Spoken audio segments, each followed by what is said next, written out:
to follow the ruling as per our conversation with the president of the league, si Bini Rabalos. Sigurado ang the last 4 months iyang ipa-revert back nga rin na sa cities. And then kung naibalansi pa sa nangawa, if possible, tingali by next year, recoup yun to ang remaining balance. Okay, as if naman lang nag-cash advance na lang ang municipality sa ilang lira. Well, nawadaan man tag 52 million. Supposedly, ang increase na to was 50, almost 54. So, 1.8 lang ang naato. Ang 52 may nawa. So, tingali, kaya there are 19 cities. Tulo ang qualified man nato. Wa man na gi-appeal sa kuha ng tulo. Kaya qualified man sila. So, dili tayo ma-exact og 52 million ang ato ma-revert back kay naman sa tulo. And ang kanang creation sa mga or kanang upliftment or upgrading sa mga courts na naratingali na sa DOJ o sa Supreme Court kung saan na nila pagkuhan.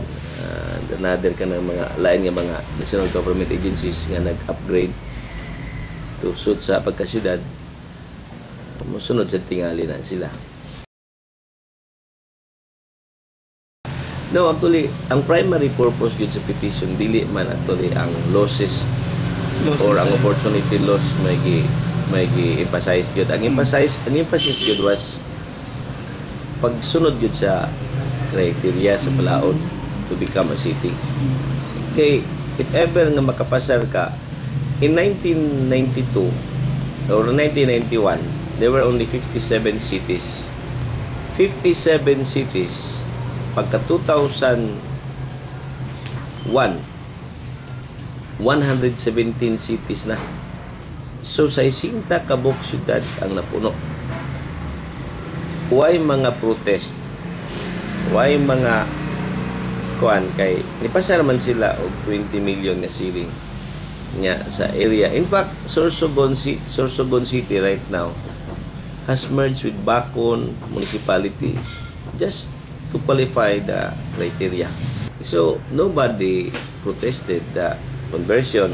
They sacrifice just to become a city. We cannot blame the municipalities for this. Ang atong ma-blame, ang Senate. Anong gi-approve nila? Tingali, ang anguish ba, ang pain, dili unta ingwan ni kalawom. In fact, the President did not sign the bill. Di pa lapse na sila 30 days. A bill which will lapse 30 days will automatically become a law. So, kana nga law, maunay gi-protest sa league. Really, if we will not follow the law, how can we establish an orderly nation if we will not follow the law? Well, din sa ato sa Region 8, I should have invited them before the decision, but na-absent man ko sa decision. Nag-decision naman. Mayor Mel Sarmiento of Calbayo,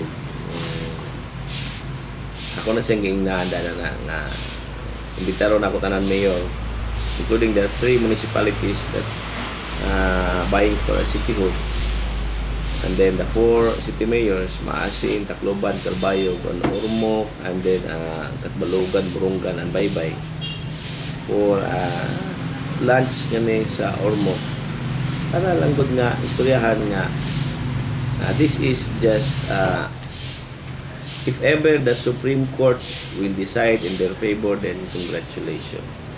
Kung pabor sa cities, then sport lang, let's all still be friends. Well, kung ang criteria mo meet na, nganong di man, nobody is barred to become a city as long as we all follow the criteria.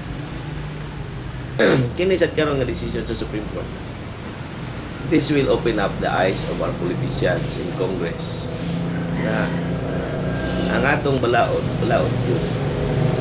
So, usahay kung kanang may mga ilang mga palusuton nga pwede man na lusot basta wala mo protesta. Pero ang balaod na gyud. Gani sa katong-atong mga era nga gipang reduce atong 2000, giuli man galing because of a governor who contested that act to the Supreme Court. The Supreme Court decided to return back the money. Well, as per Senator Pimentel, the purpose of elevating the minimum requirement of a local income was to make these municipalities, prior to become a city, win ba, malutas anay sila. They know how to look for revenues, resources, and then they will learn how to spend wisely, prudently, para pag-abot nila sa time nga ang ilang income makaabot na sa ceiling, like for example 100 million na, so they really work for it. Nakakita na sila mga innovations, mga systems na maayo. So pagka cities nila plus bago nga era nila na, kuha na sila ka ng ligo na.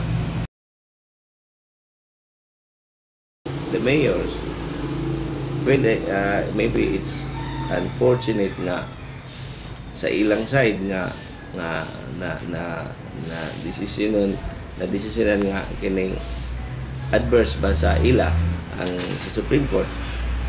Pero don't take this as a bad news, but take this as a challenge.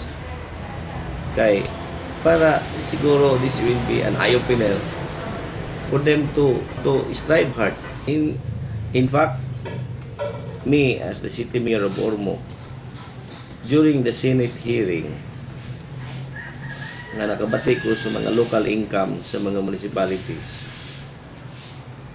ni-give up na galing ko nga mahimo naman gyud ni sila, may bana naman ko. So I did not take that as a loss, but I took it as an opportunity for me to strive more, to strive hard, to work hard, to look for innovations para maka-increase pa ta. Kaya I was really challenged nga ang sila nga gagmay nga municipalities, gamay na diferensya sa akong local income. At that time, nag-local income lang tao 117. Sila mag-local income na sila 92 million. So, kung kayo kanang na-challenge ko. So, karon dako na kayo ta more than 100% ang atong na-increase. Because nito kay have it not for that, siguro wa tay mga major ta nga mga policies nga gipanghimo nato sa local government. Mao ni karon nga to the mayors, I hope nga dili lang mata ninyo ni misunderstood. Take this as a challenge. Kini nakagalingan ni gamitan ni as opportunity, not as a loss, but as an opportunity. Kay once nga ma-challenge ta, gawas na mga innovations na to, and then if the innovations become ang imo pag-implement nga with the proper political will,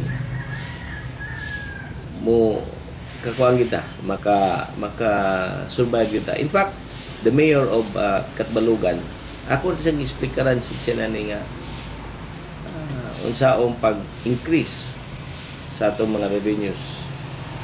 Blessing in disguise po kay nga giingon anay tanan ni. Karon balik na ta, pero di na ta balik sa tong karaan nga agi kay igo naman ta diri sa naka ibaw naman ta diri kun saon gyud. So let's keep on moving forward para kung si Mayor Binay pa, so that we will become a member of the Billionaires Club of Cities. Kay pila pa man ni kabo, and mao na atong gi-target gid nga membro ta og Billionaires Club. Pagkakaron taon pa man ni karon makabot bigit ta og a billion. Tacloban is also buying for it. Kay city, daghan nga city, pero ang member sa Billionaires Club dili pa daghan. Maihap pa lang sa kamot. So, again, my congratulations also to the rest of the city mayors. And then, so my congratulations also to the municipal mayors para sa ilas ang sportsmanship na. Although, sakit yun pero take that as challenge. Thank you.